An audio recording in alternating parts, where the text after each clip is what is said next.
দেশে প্রযুক্তি এগিয়ে যাওয়ায় স্মার্টফোন দিয়েই বর্তমানে যেমন সব কাজ করা সম্ভব, তেমনি হাতের সেই ফোনটি হতে পারে ভয়ঙ্কর সব অপরাধের মাধ্যম। আর্থিক প্রতারণা, জালিয়াতি সহ মোবাইল কেন্দ্রিক সব ধরনের অপরাধ নিয়ন্ত্রণে তাই পদক্ষেপ নিয়েছে সরকার। আর তারই প্রেক্ষিতে সব অবৈধ ফোন বন্ধ করে দেওয়ার ঘোষণা দেওয়া হয়েছে।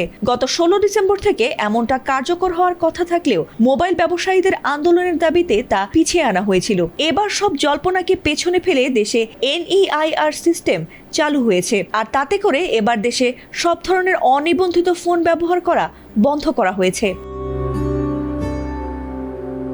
পূর্ব ঘোষণা অনুযায়ী 1 জানুয়ারি থেকে কার্যকর করা হয়েছে এই সিস্টেমটি। আর এমন সিস্টেমের কারণে নেটওয়ার্কের নতুন যুক্ত হওয়া অবৈধ হ্যান্ডসেটগুলো বন্ধের প্রক্রিয়ার আওতায় আসবে। এর আগে NEIR চালুর কার্যক্রম পিছিয়ে দিয়েছিল BTRC। এছাড়া ব্যবসায়ীদের দাবির মুখে অবিকৃত বা স্টকে থাকা ফোনের তথ্য জমা দেওয়ার সময়সীমা 31 ডিসেম্বর পর্যন্ত বাড়ানো হয়েছিল। বছরের শেষ দিনে সেই সময়সীমা শেষ হয়েছে। যদিও বর্তমানে নেটওয়ার্ক সচল থাকা অনুমোদিত বা অননুমোদিত কোনো হ্যান্ডসেটই বন্ধ করা হবে না।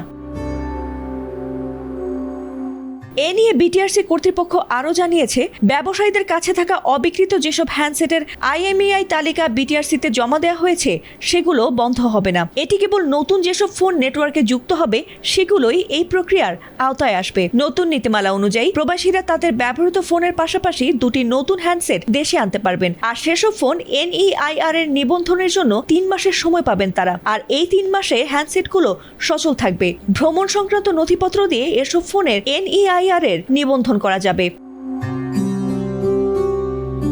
BTRC জানিয়েছে, অবৈধ হ্যান্ডসেট রোধ, চুরি হওয়া ফোন বন্ধ এবং মোবাইল বাজার বিশৃঙ্খলা দূর করতেই মূলত NEIR চালু করা হচ্ছে। কারিগরিভাবে এটি মূলত IMEI, সিম নম্বর ও IMSI এই 3টি বিষয় বিচার করে নেটওয়ার্ক সচল রাখে।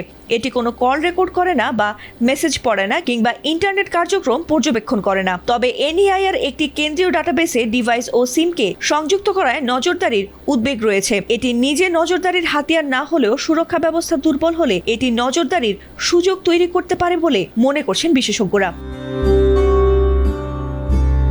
ফাতিমা সুলতানা, ATN বাংলা।